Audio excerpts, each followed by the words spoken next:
ರಾಜಕಾರಣಿಗಳು ಹೇಳಿಕೆಯಿಂದಲೇ ಇದೆಲ್ಲ ಗಲಾಟೆಗಳು ಆಗೋದು ಅಂತ ಹೇಳ್ಬಿಟ್ಟು ನಾವು ಯಾವತ್ತೂ ನಾವು ಬೆಂಕಿ ಹಚ್ಚೋದು ಕೆಲಸ ಮಾಡಬೇಕು. ಬೆಂಕಿ ಹಚ್ಚೋದು ಕೆಲಸ ನಾವು ಯಾರೂ ನಾನು ಈಗ ರಾಜಕಾರಣಿಗಳು ಹೇಳಿಕೆಯಿಂದಲೇ ಇದೆಲ್ಲ ಗಲಾಟೆಗಳು ಆಗೋದು ಅಂತ ಹೇಳ್ಬಿಟ್ಟು ನಾವು ಯಾವತ್ತೂ ನಾವು ಬೆಂಕಿ ಹಚ್ಚೋದು ಕೆಲಸ ಮಾಡಬೇಕು. ಬೆಂಕಿ ಹಚ್ಚೋದು ಕೆಲಸ ನಾವು ಯಾರೂ ರಾಜಕಾರಣ ಸಾಧನೆ ತೋರ್ತೀವಿ. ಬಿ ಜೆ ಪಿ ಯಾವತ್ತೂ ನಾವು ಸಾಧನೆ ಹೇಳಿದಾರ ಹಿಂದೂ ಮುಸಲ್ಮಾನ್ ಯಾವ ಹಿಂದೂನೂ ಬೇಕಾಗಿಲ್ಲ, ಯಾವ ಮುಸಲ್ಮಾನೂ ಬೇಕಾಗಿಲ್ಲ. ಅವ್ರು ಬೇಕಾಗಿರೋದು ಕುರ್ಚಿ, ಅವ್ರು ಬೇಕಾಗಿರೋದು ಕುರ್ಚಿ. ಯಾವ ಹಿಂದೂನೂ ಬೇಕಾಗಿಲ್ಲ, ಅವ್ರು ಯಾವ ಮುಸಲ್ಮಾನೂ ಬೇಕಾಗಿಲ್ಲ. ಯಾರು ಮಾಡಿದ್ದಾರೆ ನನಗೆ ಗೊತ್ತಿಲ್ಲ. ಇದು ಮಾಹಿತಿ ನಂತವ ಇರಲಿಲ್ಲ, ಇಲ್ಲ. ಅದು ಮಾಹಿತಿ ತಗೊಂಡು ಹೇಳ್ತೀನಿ. ಈಗ ಯಾರನ್ನ ಇಲ್ಲಿ ಬೆಂಕಿ ಹಚ್ಚೋದು ಕೆಲಸ ಮಾಡಬಾರ್ದು, ಬೆಂಕಿ ಆರಿಸೋದು ಕೆಲಸ ಮಾಡಬೇಕು. ಈಗ ನೋಡಿರ್ಬೋದು ನಾಗಮಂಗಲ ಗಲಾಟೆಯಲ್ಲಿ ಒಂದು ದೊಡ್ಡ ಇಶ್ಯೂ ಮಾಡಿದ್ರು. ಆವತ್ತು ಹೇಳಿದೆ ನಾನು ಈಗ ರಾಜಕಾರಣಿಗಳು ಹೇಳಿಕೆಯಿಂದಲೇ ಇದೆಲ್ಲ ಗಲಭೆಗಳು ಆಗೋದು ಅಂತ ಹೇಳ್ಬಿಟ್ಟು ನಾವು ಯಾವತ್ತೂ ನಾವು ಬೆಂಕಿ ಆರಿಸೋದು ಕೆಲಸ ಮಾಡಬೇಕು. ಬೆಂಕಿ ಹಚ್ಚೋದು ಕೆಲಸ ನಾವು ಯಾರೂ ರಾಜಕಾರಣಿಗಳು ಮಾಡಬೇಕು. ಅವ್ರವ್ರ ಹಬ್ಬ ಅವ್ರು ಆಚರಿಸ್ಕೊಳ್ತಾರೆ. ಈಗ ಗಣೇಶ ಹಬ್ಬ ಇಲ್ಲಿ, ಯುಗಾದಿ ಹಬ್ಬ ಇಲ್ಲಿ, ರಂಜಾನ್ ಹಬ್ಬ ಇಲ್ಲಿ, ಬಕ್ರೀದ್ ಹಬ್ಬ ಇಲ್ಲಿ, ಕ್ರಿಸ್ಮಸ್ ಇಲ್ಲಿ, ಅವ್ರವ್ರ ಧರ್ಮದಲ್ಲಿ ಅವರು ಆಚರಿಸ್ಕೊಳ್ತಾರೆ. ಈಗ ಬೆಂಗಳೂರು ಸಿಟಿಯಲ್ಲಿ ನೋಡಿ ಒಂದು ಪ್ರೊಸೆಷನ್ ಹೋಯ್ತು. ನಮ್ಮ ಟ್ಯಾನಿ ರೋಡ್ ಅಂತ ಹೇಳ್ಬಿಟ್ಟು ಸರ್ವೋದಯ ನಗರ್ ಮತ್ತು ಪುಲ್ಕೇಶಿ ನಗರ್ ಕಾನ್ಸ್ಟಿಟ್ಯೂನ್ಸಿ ಬರ್ತಾರೆ. ಆ ಟ್ಯಾನಿ ರೋಡ್ ಅಂತೀವಿ ನಾವು. ಹೆಚ್ಚಿನ ಸಂಖ್ಯೆಯಲ್ಲಿ ಅಲ್ಪಸಂಖ್ಯಾತರು ಇರೋದು. ಗಣೇಶ ಪ್ರೊಸೆಷನ್ ಭಾಳ ದೊಡ್ಡದಾಗಿ ಹೋಗ್ತದಲ್ಲಿ. ನಮ್ಮ ಗುರುಗಳನ್ನೇ ನಿಂತ್ಕೊಂಡು ವೆಲ್ಕಮ್ ಮಾಡಿ ಗಣೇಶ ಕಳಿಸಿದ್ದಾರೆ. ಈಗೆಲ್ಲ ಆ ಥರ ಇದೆ. ಈ ರಾಜಕಾರಣಿಗಳು ಈ ರಾಜಕೀಯ ಬೆಳೆ ಬೆಳೆಸ್ಕೊಳ್ಳೋಕ್ಕಿದೆಲ್ಲ ಮಾಡೋದು. ಇವರು ಹೇಳಿಕೆ ಕೊಡೋದು.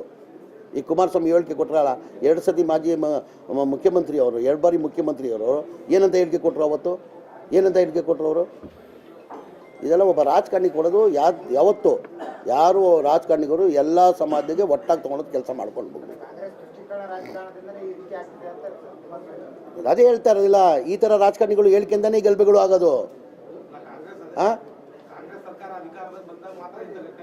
ಈಗ BJP ಸರ್ಕಾರದಲ್ಲಿ ಎಷ್ಟು ಗಲಾಟೆ ಆಗಿದೆ ಲೆಕ್ಕ ಕೊಳ್ಳ? ಕುಮಾರಸ್ವಾಮಿ ಇರುವಾಗ ಎಷ್ಟು ಗಲಾಟೆ ಆಗಿದೆ ಲೆಕ್ಕ ಕೊಳ್ಳ? ಈಗ BJP ಸರ್ಕಾರದಲ್ಲಿ ಎಷ್ಟು ಗಲಾಟೆ ಆಗಿದೆ ಲೆಕ್ಕ ಕೊಳ್ಳ?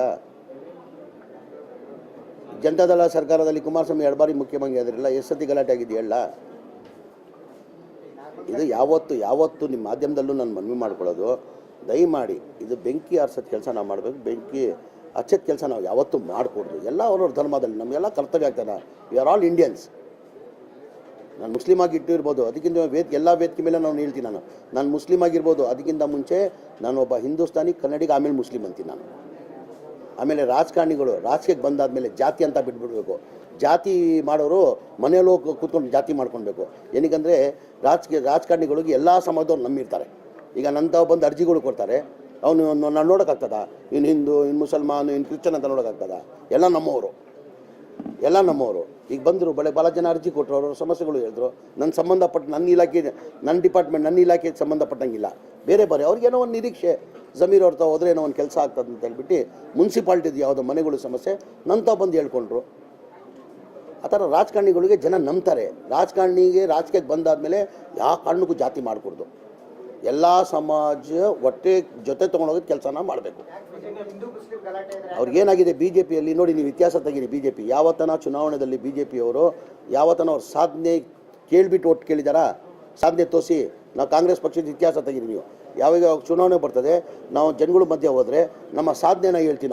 ನಾವು ಇಂಥದ್ದು ಮಾಡಿದ್ದೀವಿ, ಮುಂದೆ ನಮ್ಮ ಸರ್ಕಾರ ಬಂದರೆ ಹಿಂಗೆ ಮಾಡ್ತೀವಿ ಅಂತ ನಮ್ಮ ಸಾಧನೆ ತೋರ್ತೀವಿ. BJPಯವರು ಯಾವತ್ತನ ಸಾಧನೆ ಹೇಳಿದಾರಾ? ಹಿಂದೂ ಮುಸಲ್ಮಾನ್ ಯಾವ ಹಿಂದೂನೂ ಬೇಕಾಗಿಲ್ಲ, ಯಾವ ಮುಸಲ್ಮಾನೂ ಬೇಕಾಗಿಲ್ಲ. ಅವ್ರು ಬೇಕಾಗಿರೋದು ಕುರ್ಚಿ. ಯಾವ ಹಿಂದೂನೂ ಬೇಕಾಗಿಲ್ಲ, ಅವ್ರು ಯಾವ ಮುಸಲ್ಮಾನೂ ಬೇಕಾಗಿಲ್ಲ. ಸಾಧನೆ ತೋರಿಸ್ತೀವಿ. ಏನು ಮಾಡಿದ್ವಿ ಅಂತ ಸಾಧನೆ ತೋರಿಸಿ ಮತ ಕೇಳಿ. ನೀವು ಈ ಜನಗಳಿಗೆ ಮಾಡ್ತಾ ಇರೋದು ಬರೋ ಪೊಲಿಟಿಕಲ್ ಲಾಭಕ್ಕೋಸ್ಕರ ಅವರು